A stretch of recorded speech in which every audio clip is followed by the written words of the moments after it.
السلام علیکم ویورز، میں آپ کے پاس رجب کے روزوں کی فضیلت پر حوالہ احادیث لائی ہوں۔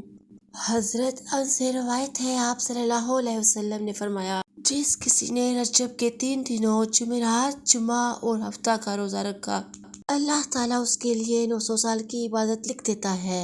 فرمان مصطفیٰ صلی اللہ علیہ وسلم ہے، رجب کے پہلے دن کا روزہ 3 سال کا کفارہ ہے، اور دوسرے دن کا روزہ 2 سالوں کا، اور تیسرے دن کا ایک روزہ سال کا کفارہ ہے، پھر ہر دن کا روزہ 1 ماہ کا کفارہ ہے۔ فرمان نبی صلی اللہ علیہ وسلم ہے، جنت میں ایک نہر ہے جسے رجب کہا جاتا ہے، جو دودھ سے زیادہ سفید اور شہد سے زیادہ میٹھی ہے۔ جو کہ رجب کا ایک روزہ رکھے، اللہ رب العزت اسے اس نہر سے سیراب کرے گا۔